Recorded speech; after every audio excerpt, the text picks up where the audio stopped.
And we are live! Welcome to the Crafty Boys! Yay! Yay!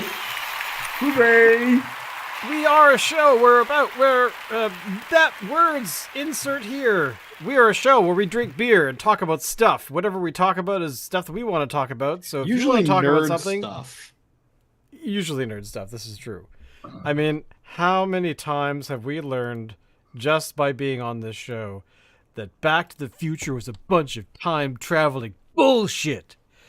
Awesome film, but apparently that's not how time travel can work. Which of course is always our main concern.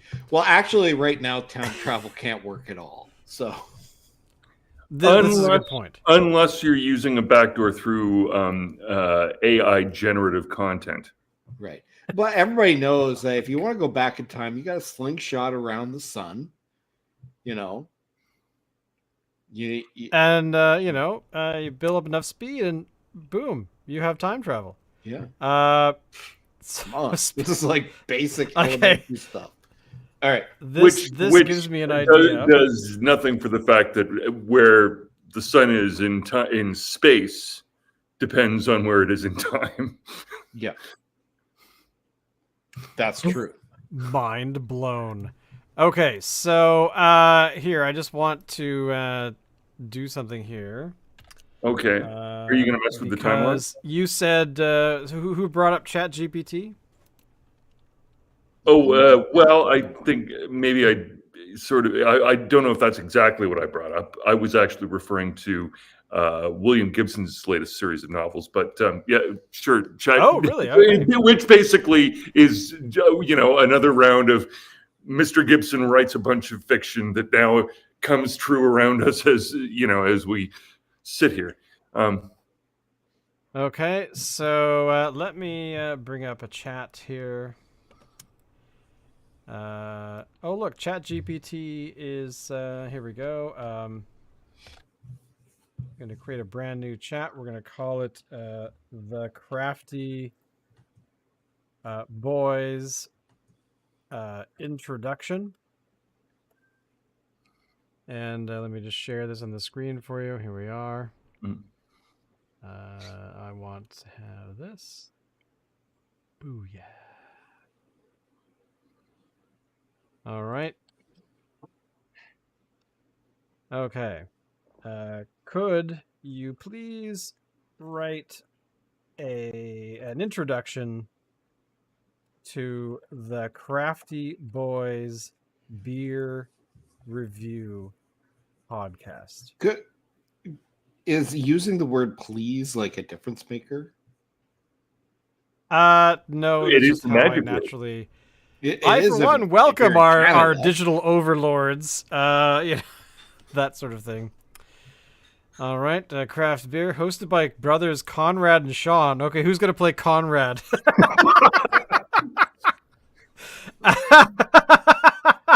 Wow, so it doesn't actually know anything about us. This is terrible. Can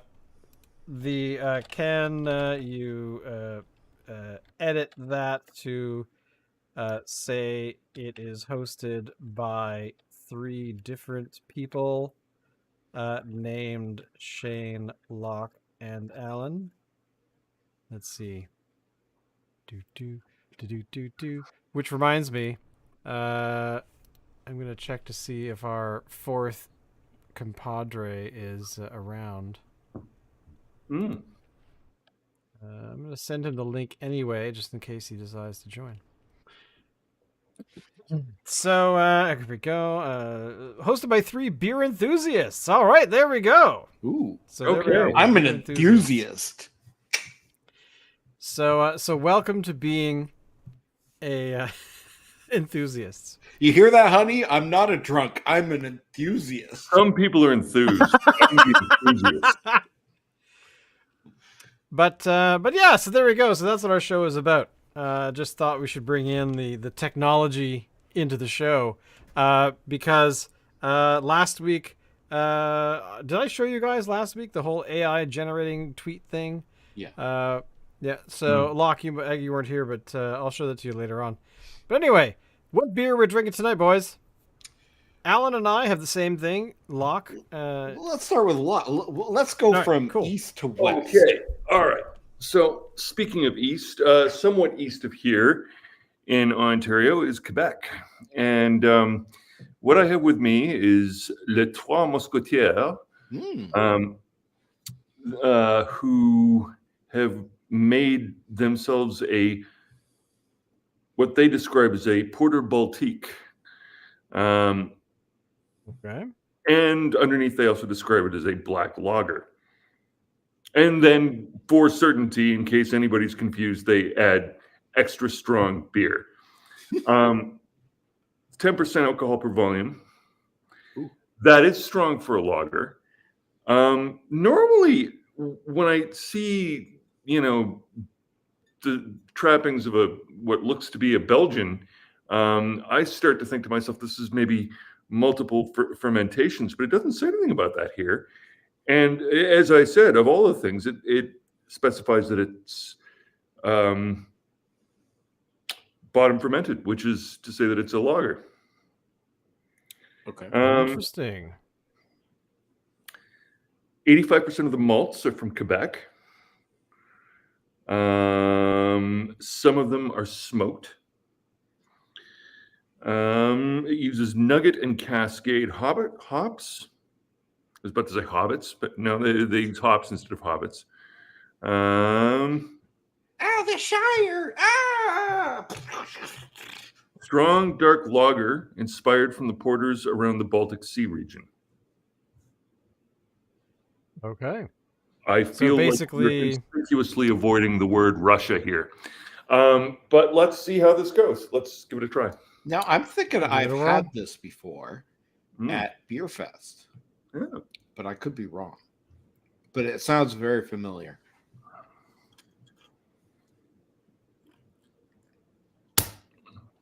Okay. Love that sound. Sort of the sound of somebody being shot with a silencer. Mm-hmm. I'm going to count to 3. There will not be a 4.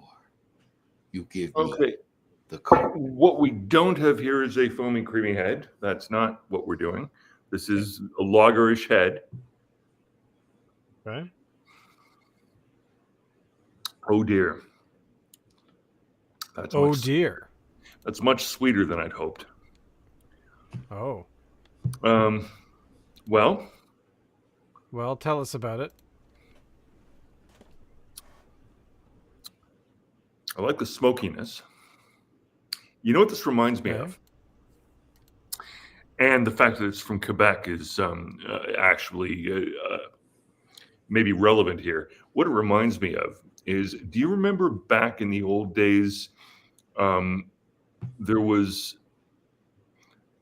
a McEwen's and a Guinness that both were in a bottled in Quebec, that were sold across Canada, and they were nothing at all like McEwen's or anything like even remotely resembling an Yes, I've had these. Was syrupy and boozy and Gross. a little bit gross. Yeah, a little bit gross.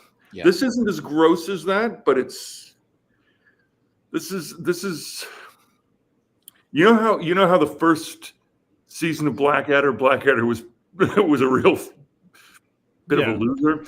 It took a couple of generations for him to start to become potentially a likable character. This one is maybe 2 generations in.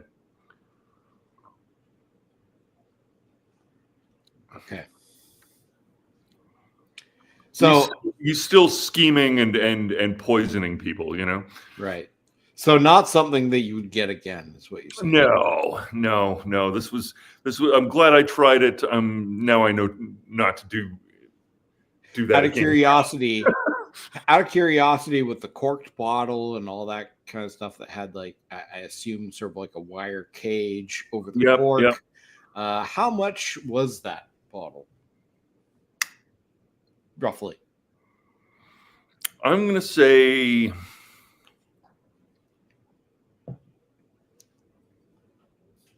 I'm going to say maybe 14. So between 10 and 14. Yeah. Ouch. But, I mean, 10 and you need to 14. bear in mind that Ontario punishes beer drinkers. Right. Yeah. This is true. When I was there last summer, I was horrified at the, the beer store sucked. Mm. I'm like, when are you guys going to get some beer in? Like, there was no beer. Like, I mean, okay, if you consider, Labatt and Canadian and those ones to be a beer, then fine, you're in heaven. But they had the IPA section, which was a little sign that said IPA, completely sold out. And I said, what do you guys normally stock? And they're like, well, all kinds of things. And I'm like, and people are buying it and oh yeah, they buy that first. I'm like, is that not a sign? Like, you have tons of the other stuff. I mean, I guess you'll sell it over time, but do you really need to be that sort of unbalanced? But then I went to I guess there's the beer store, but then there's also the liquor store. Mm-hmm. And so I went to the liquor store, which was luckily in the same mall, just on the other side of the mall. And they did actually have a place there. So, but it's amazing the Soviet vibe you get from the beer store. Like, did they have the aluminum rollers at the one you went to? The beer store? Oh yeah, like you walk in. Yeah. The IPAs were sort of right at the front, and you it can't was empty. fetch your own beer. It's you point at. Yeah. It was like through this little windowy thing, and you're like, yeah, I want that, and then they were like, great. And then they would, the whole thing would come funneling out on a roller. I mean, I seem to remember years ago. I mean, I was very young. It's kind of like the consumers distributing a beer, isn't it? Yeah. Yeah. $14 for a bomber. This is an outrage and an obscenity and an insult to all Ontarians and Canadians at large. I agree. That does, yeah. It was pretty bad. So the beer that we have, Alan, is the Woolly Bugger. It is a barley wine. 2021 it's from House Sound vintage Brewing in Vancouver. Extra strong, coming in at 19%. No, 11.8. Do you want to do the dramatic reading of the text on the back? Sure. But do it while English barley wine with an intense depth of flavor, named for the woolly bugger, wet fly, or I can't read. Or screw this. God, you're turning into me, man. Jesus. I know. Or streamer, which is fished under the water surface. It is widely used for both freshwater and saltwater fish, and is generally considered to be one of the best to have in any fly box. 50 IBUs in this thing. 50 IBUs. Okay, well, welcome to the IBU rating here. Gonna crack this baby open. Oh, wow.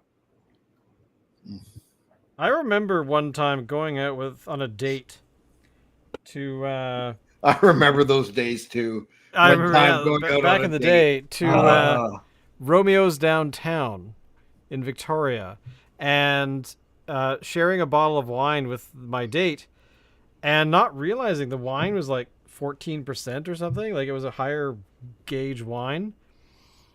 And this reminds me of that date. So you guys better put out by the end of the night. Just saying. Right. What is this? So basically, Julian is saying a woolly bugger is technically an imitation leech fly pattern. There you go. Okay.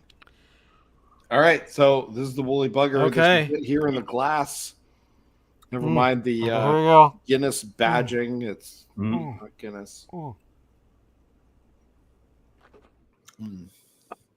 That's good. It tastes like a barley wine. It's been aged a couple years. That is, there's no head on this at all, and barley wines. But you wouldn't expect there to be. But, oh my god. Oh yeah. By the way, bringing in on the stream here, Locke. This is Mag Viz, as I call it, D-Dial Plus. Essentially, these are a bunch of nerds in Victoria and Vancouver who are reliving the world of 1989-ish, and there you go. Way cool. James is the man who runs the place and did pizza delivery for Romeo's. But Nice. but last week he just mentioned in the chat there about C64 clones, which we were looking at last week, which I have to say was kind of fun. I was actually, to come to think of it, there must be, now you had an Apple, I want to say an Apple 2C. 2C. I'm curious if there's emulators for that. Oh, probably. I've never even thought about that, to be honest. Micro M8, yeah, there you go, right there, entirely in JavaScript, which is the best part. But anyway, this beer, I gotta say, very tasty. Sorry, it's so good, and it's got a, what is that? I'm fruit jealous. There's like a fruit flavor there. Okay, so here's the thing with barley wines. I can never really quite put my finger on why they are so good. Like, it doesn't really taste. It tastes sweet, but not sweet. It says it's got an IBU rating of 50. I'm not detecting really any kind of like hit from hops or anything. But then again, it is there a little bit. And you say there's like some sort of a hint of like a fruitiness. Yeah, but also no. It's like this enigma in a can. And I can't figure it out. But is there any plum pudding going on? Sorry, Locke? Is there any plum pudding going on in the flavor profile? Yeah, yeah. Yeah, plum pudding. But it does. But that's a complex flavor, isn't it? That's a lot of flavors come together besides plums, isn't it? Oh, totally. Yeah. Anyway, really good. I love it. The key, if you buy a barley wine from the store, check the vintage on it. If it's say for this year, you want to hold on to it for at least a year, let it age, and then crack it open. Actually, if you take one that's been aged a year and one that's absolutely fresh and you crack them both, I don't recommend doing that because you'll probably go to the hospital and need to get your stomach pumped. But if you were to do that, you would notice a distinctly different flavor profile between the two.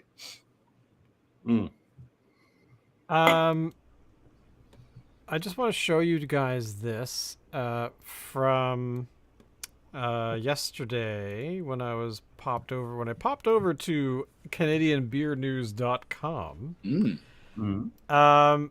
This is actually a beer that I think we can all find from Collective Arts called Hey Nelson. It's a Northeastern IPA. Oh. So I think we should try and pick this up.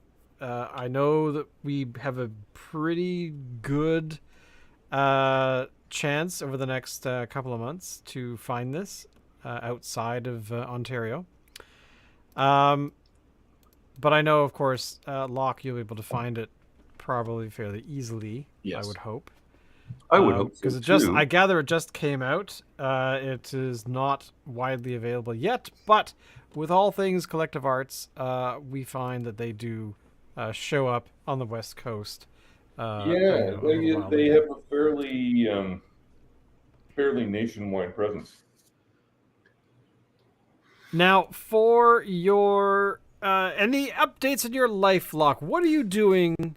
Tell the folks how you have been getting on, because you are not in your usual location. You're not in Toronto. No. I'm up in Bracebridge, where I am exploring the local flora, fauna. Actually, there's none of that. There are fauna. Yeah, you see their footprints in the snow all the time. So they're critters running around all the time. Wild turkeys couple of nights ago, interestingly. Gobble, gobble. Yeah, I am doing work as part of my ongoing project of becoming licensed as a lawyer in Ontario.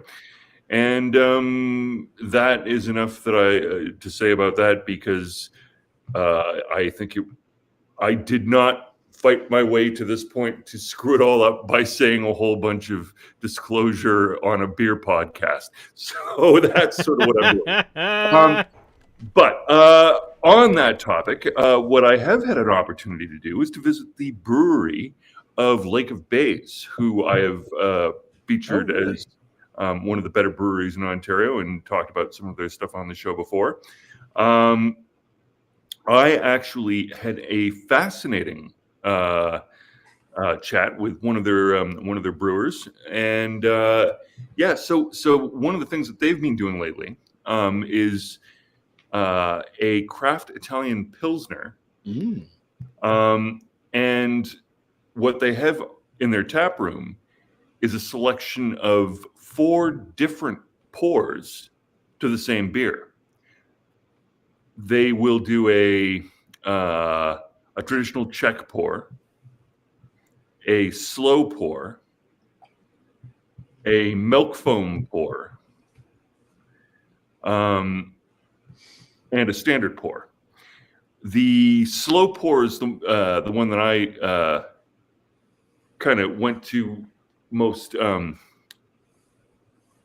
directly, because it advertised that the flavor of the hops comes out more, and I agree that's definitely the case. What you end up with is a slightly less sparkling sort of a beverage, and more something like a slow Guinness pour, where you've got meringue foam up top that holds its shape, and a smooth bitter beer underneath. Right. Whereas the standard pour, what you get is a little bit less foam, but a much more sparkling, kind of a bright, sort of almost mineral watery kind of mouthfeel to a very bright, flavorful Czech beer. Italian Pilsner, but Italian Czech, and then the milk foam pour I haven't tried, but I gather that's all kind of foam for the most part. Why that's a good thing, I don't know yet, so I'm going to have to give it a try and get back to you. But yeah, and so interesting things going on with Pilsners right now, which is nice to see, because as I've been saying for a while, I think if craft beer is going to continue to evolve and stay interesting, it's got to branch out from IPAs and look at other styles of beer that could use a little bit more of an artisanal touch, right? Right. Pardon me while I take a short draw. I don't know what it is about barley wine, man, but it's so good. It's so good. But overall, thumbs up to where you are. You're feeling good. You're yes.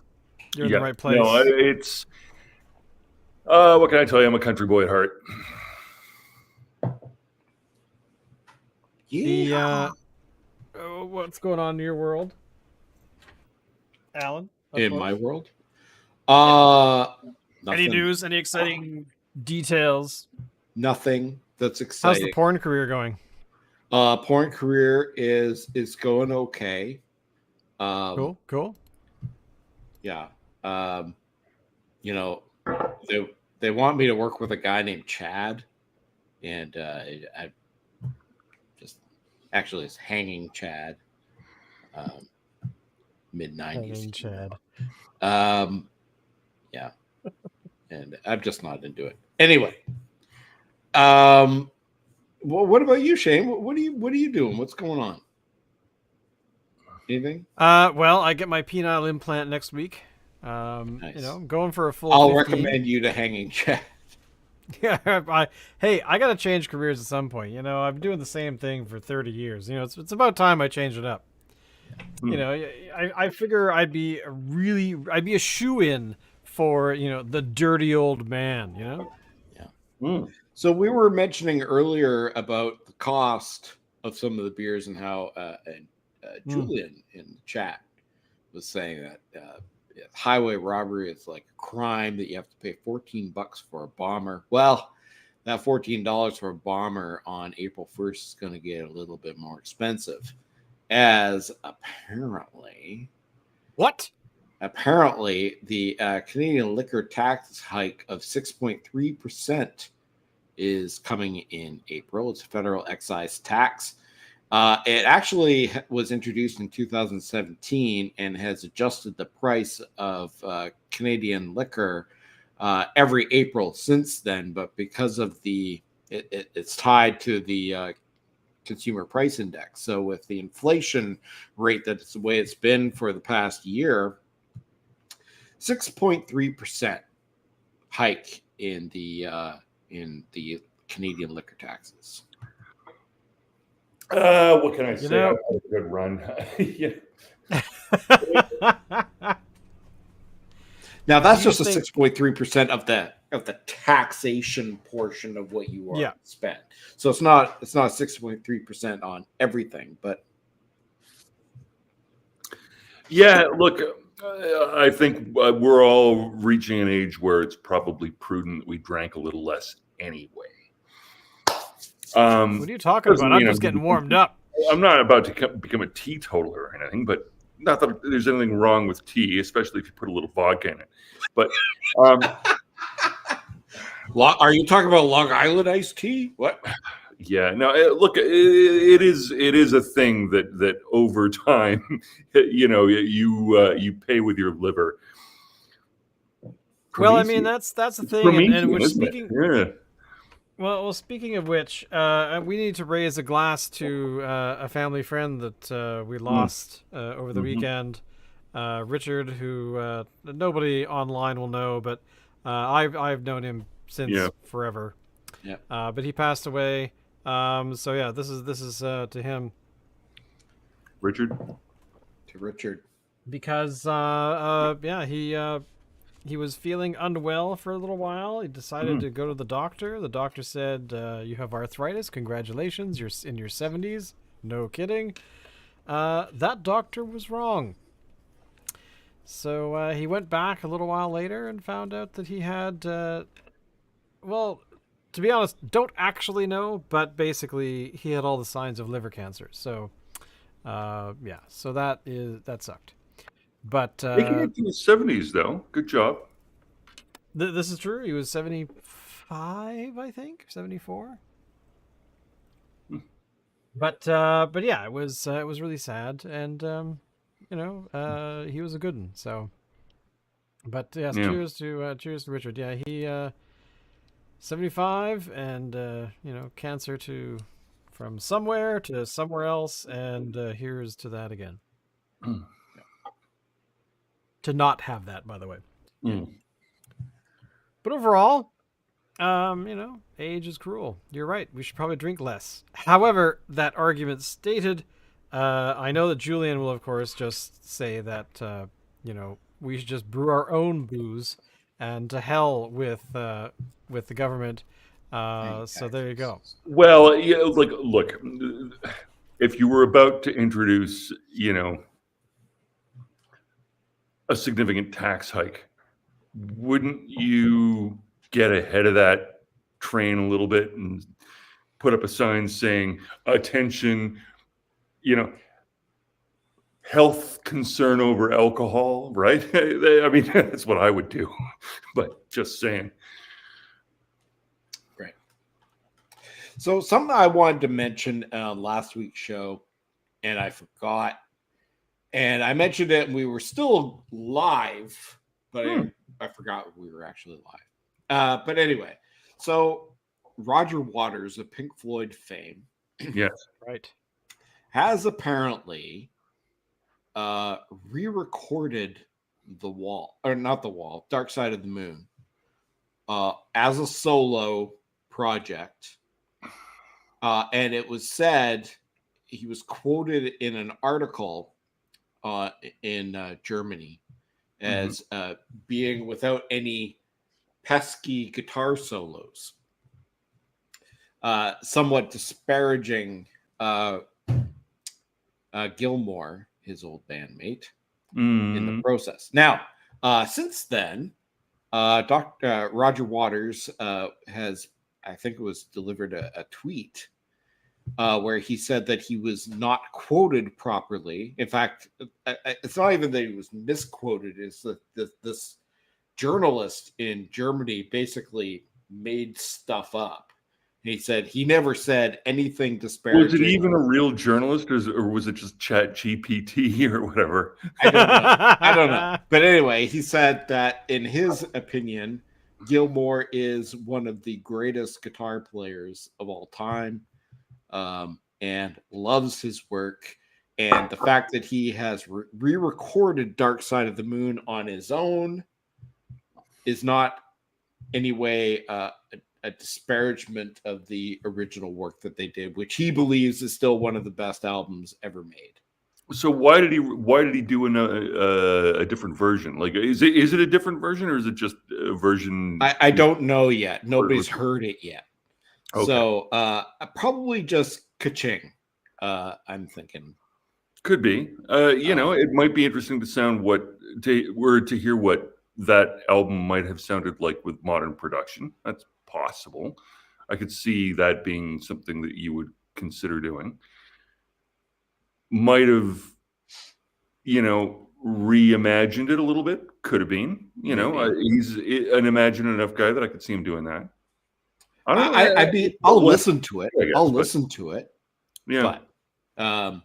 But Dark Side of the Moon, the original one. I mean, but this is studio material. This isn't. It's not like he's recorded it live or something. As far as I'm aware, it's studio. Yeah. Stuff. Okay.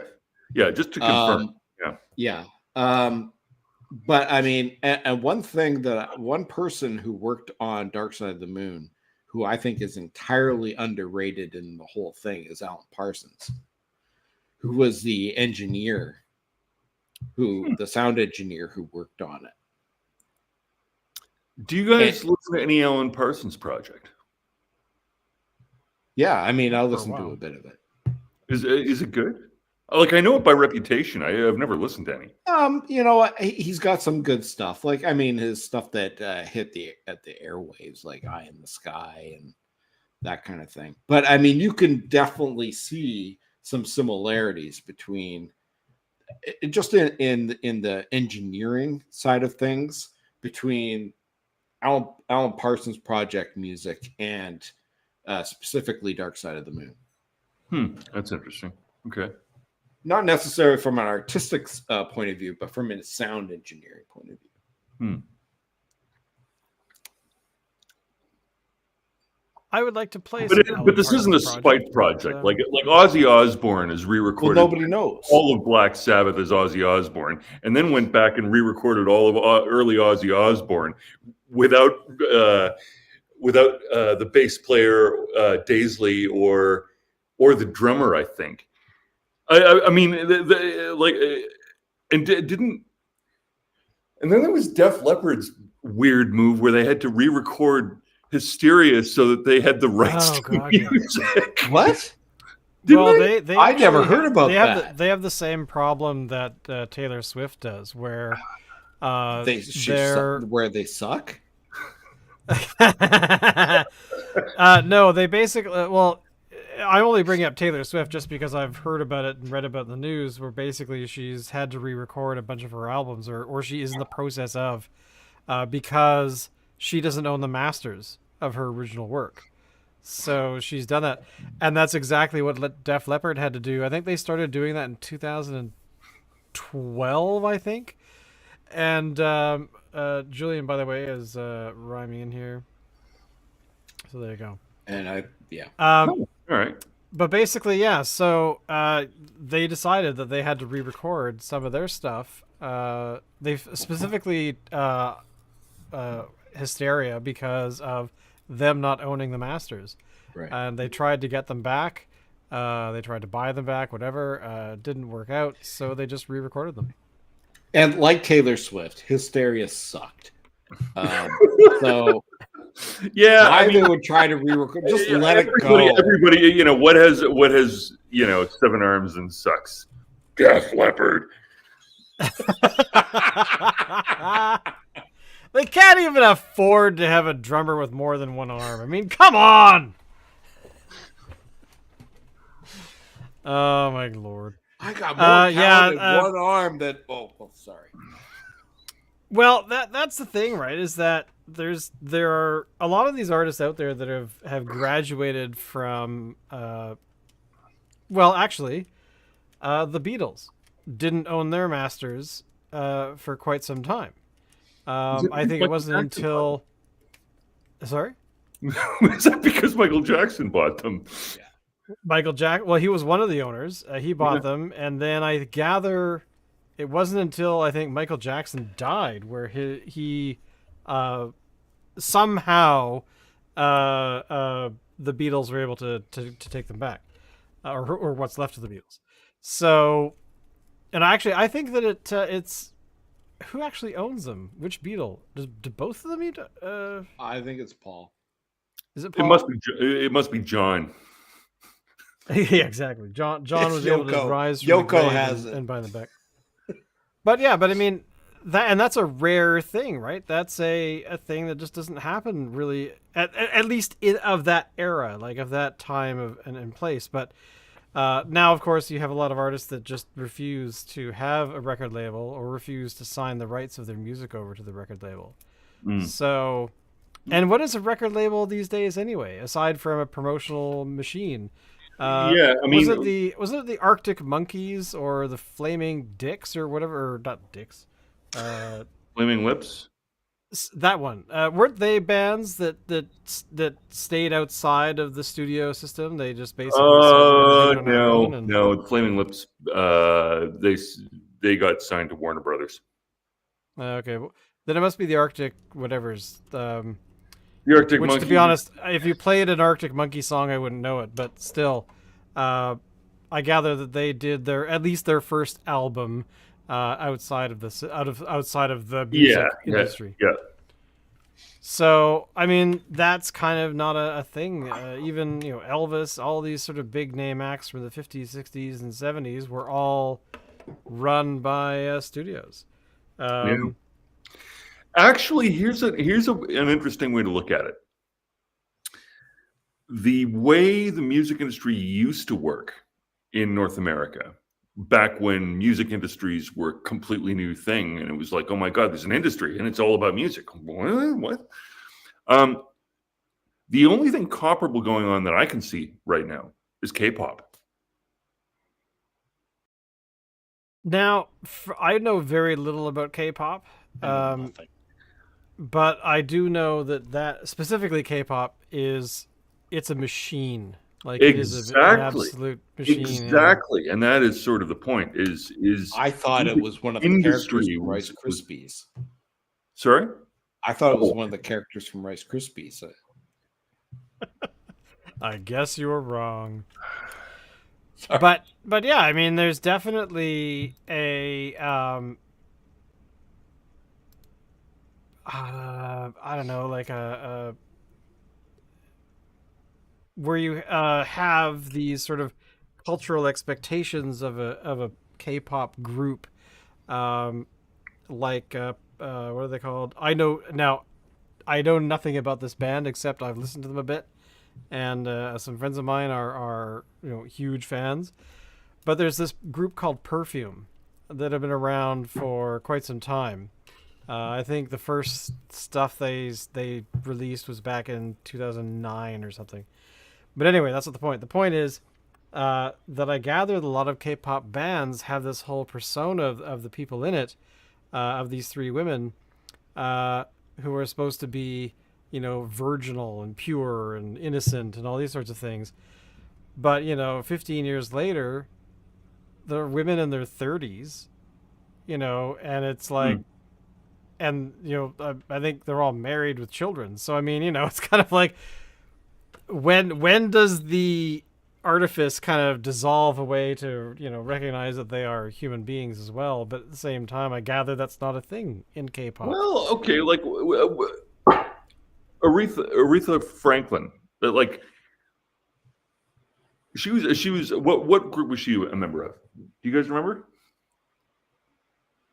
Lord, I don't know. But she went through all of that, didn't she? I don't remember. I don't know. Not really my genre of music. Okay, just wanted to point this out. I searched for You looked up I did not Urethra know. Franklin, didn't you? I found Urethra Franklin. Oh, is that This a is thing? a thrash power metal band from the UK Okay. that released an album called Urination in 2016. So there you go. Gotta listen to this. Okay. Let me find Aretha. Jesus. The Queen of Soul. I don't actually know where she. I wasn't aware she was actually in a band. I always thought she was solo. I thought she was But I don't know. Might have it wrong. But I could have it wrong. Are you thinking of gospel Diana music. Ross? Oh, maybe I was thinking Diana Ross. I don't know. Because she was in the Supremes. Yeah. Okay. Yeah. Okay, that would make sense. But there you go. You all have learned something new. That there's a band out there called Urethra Franklin, and Okay. thrash I'm metal gonna power be band. looking them up. Hey, can I give a bit of a shout out? You totally can. I mean, not that this person really cares if I'm shouting them out or anything. I discovered a YouTube channel for the guy from Portugal named Andre Antunes. Andre and then Antunes. And what this guy does is he's a heavy metal musician. Mm-hmm. And what he does Sorry, is what is he it called takes, again? Sorry. Andre Antunes, Antunes. It's probably Okay. Antunes. And what he does is he has different kinds of videos where he sets metal music to people who are ranting and yelling not to music. It's like not meant to be musical, but then he applies, and then he's got some that are really creative where he takes like music videos from India and Pakistan featuring like singers who are singing like their traditional kind of music and setting heavy metal music to it, and it really works. Cool. Like really works. Anyway, if you're a fan of metal music, That sounds pretty highly awesome. recommend checking it out. That's very awesome. And he has a series called Karen Metal where he takes videos that people have posted online of women freaking out about things and yelling and setting them to heavy metal music and entertaining. Very entertaining. I like that idea. I gotta say, the Karen ones are very heavy. Yeah. Highly recommend. So I want to play some of these, but I don't know how we would. They're on YouTube right now as they are. Like, yeah. How could we get a copyright strike for playing something that's already on YouTube? This is a good point. Unless he strikes us. Well, here, let's play one of them. All right. Let me find it again. Do this so that we can actually hear it. No pomegranates.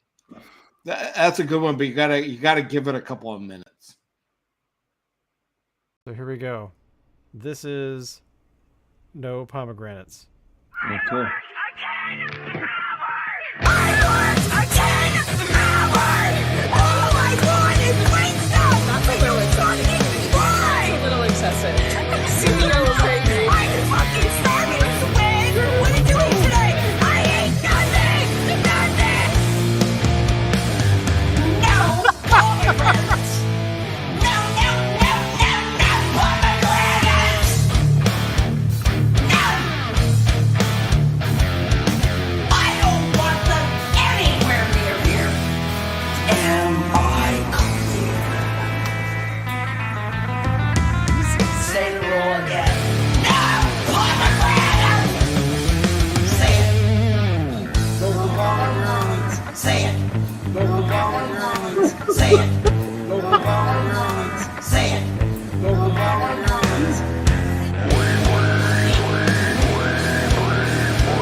Okay, yeah, that yum.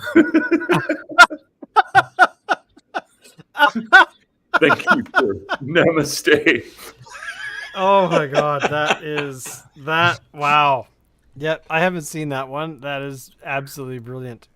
Absolutely brilliant. Especially at the end there when they cut between the nothing, and no pomegranate. I want to know the story behind the no pomegranates. Okay, Like, so actually I did look into that. So okay, good. It was actually a child behavioral psychology course. And the teacher was trying to use an example of how telling kids you can't do something, how it has the exact opposite effect. So she was trying to, I don't know why pomegranates, but she was trying to yell at the students, no pomegranates, I don't want them here, and what does that make them feel? And they were like, well, we want to bring pomegranates. Well, that's a very good point, I think. Yeah. So that's what it was. It was a child behavior around the block, lately. Yeah. That's absolutely hilarious. Oh my god. Somebody was asking about the world map. Yes, I am in. Yes, James is asking about the world map. I am. No, actually, I'm in my dining room, and my wife had always wanted a picture thing of the world map hanging on the wall, and I don't know, whatever. I don't decorate the place. Everything. You don't decorate the place at all? Everything. Well, I decorate my my sort of arcade room, but once I've got it together, I'll shift over there. But yeah, nothing like a world map to enhance your geography. Exactly. You can see here, South America. What's hilarious is if you sit people down and try to get them to draw places, and it's just like, okay, yeah, right, okay, and how is that going to? Anyway, Yeah.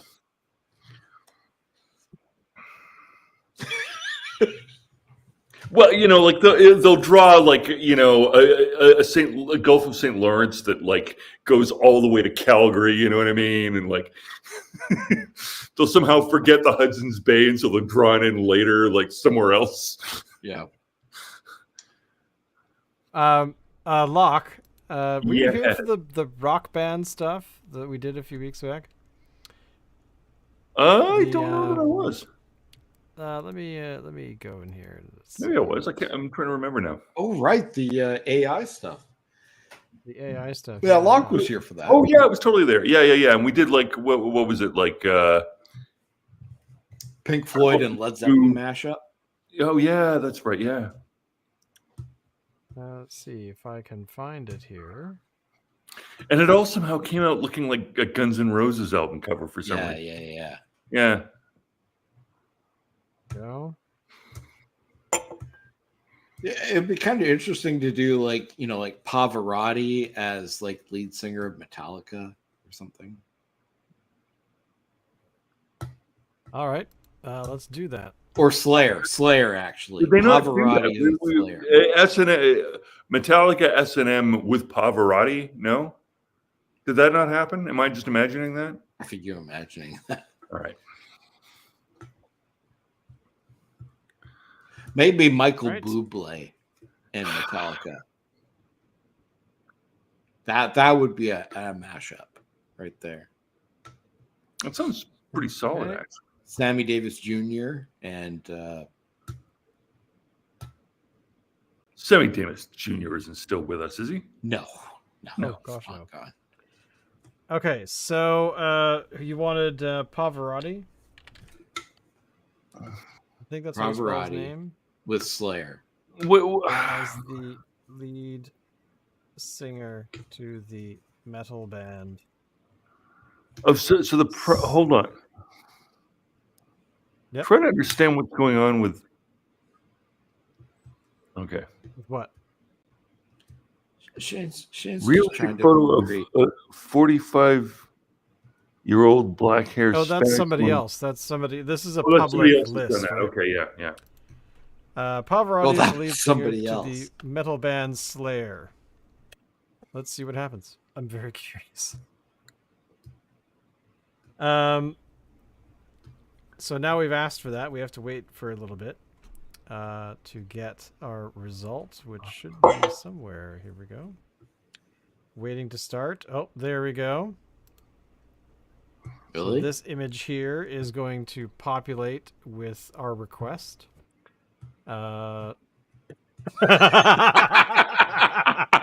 Already it's looking pretty good, I gotta say. I like that. I like the top left one. So yeah, that definitely looks like a Pavarotti as a metal singer. Where to go? Come back. So there we go. Pavarotti as the lead singer to Slayer. Gotta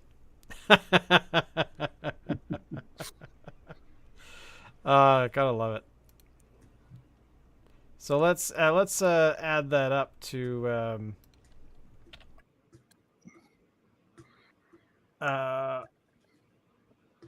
as the Pavarotti as the lead singer to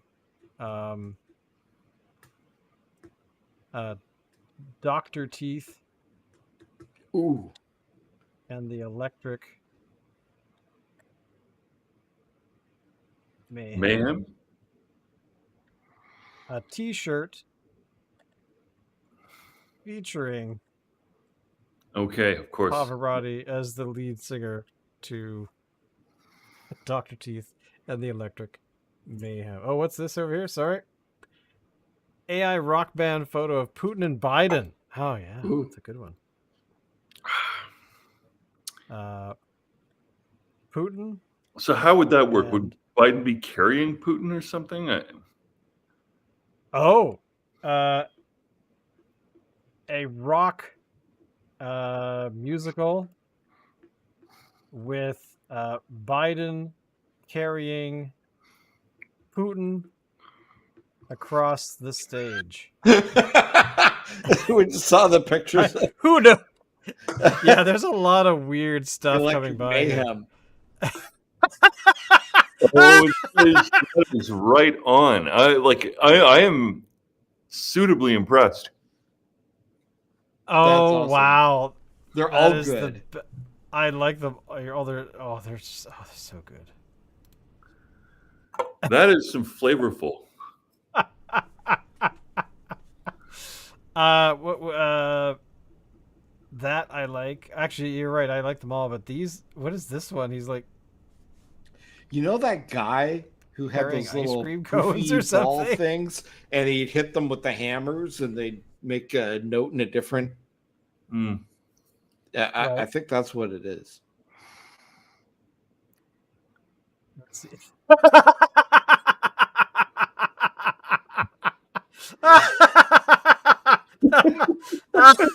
I kind of like Why this is one. Putin the lead guitarist in every single one? I don't know. Well, Biden is doing guitar over here, and Putin looks like he's trying to go to the Why bathroom. in the lower left? Why does that look like more than just a musical thing?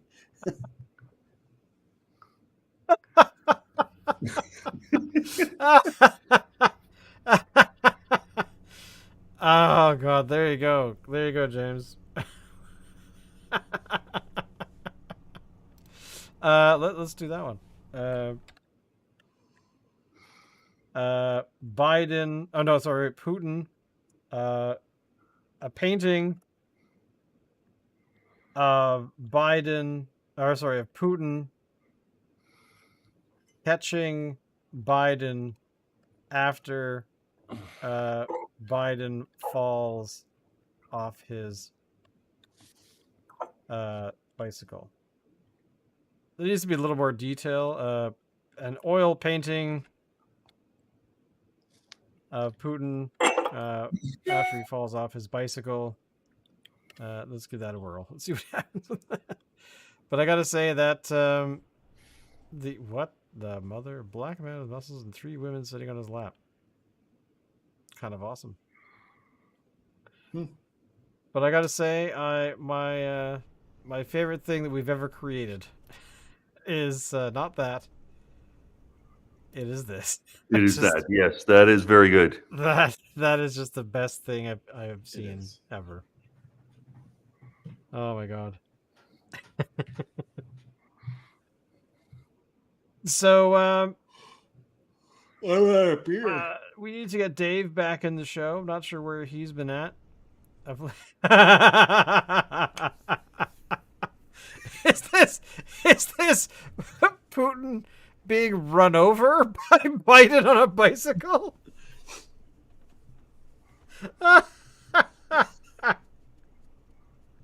I don't even know what's going on there, but I love that top right. Yeah, that is. And some of these, the Biden looks like the Joker. That's actually a little bit. What is going on with this pose here? Yeah, I really don't know. I'm gonna re-roll that one. I think that deserves a re-roll. But gotta say, this is a fun tool to play with. But yeah, you can make all kinds of really cool things, like this one, a lion wearing armor. Pretty epic. But overall, so yeah, exactly, James. Like what the hell is this? This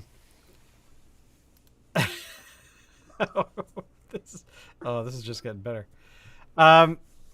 So hopefully we'll have Dave next week. I certainly hope that'll happen. Because I don't know what he's been up to. You know, I just thought of a great one. Here we go. Imagine a guy named Dave with blonde hair being eaten by an angry bear. There we go. I wonder if this one will get tagged as really. There you go.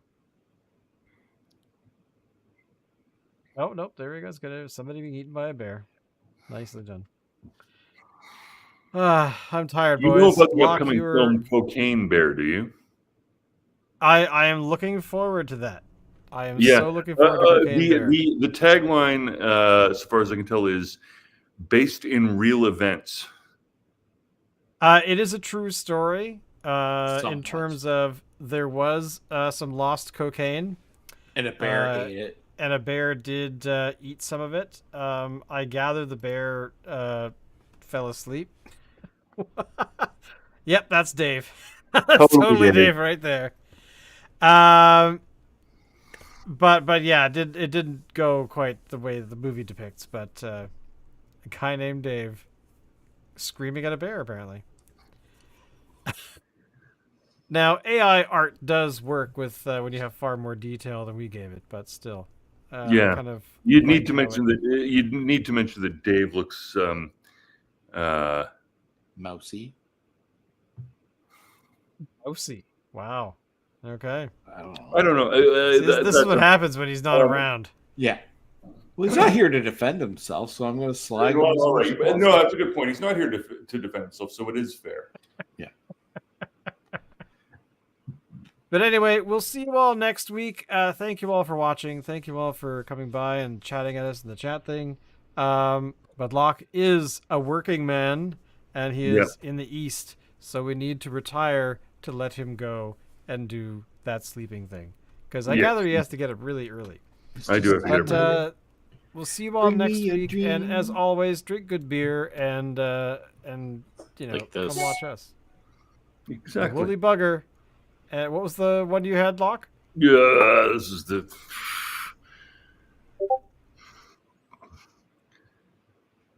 Three Musketeers Baltic Porter. Nice. Okay. All right. We shall see you all next time. Thank you so much. Goodbye.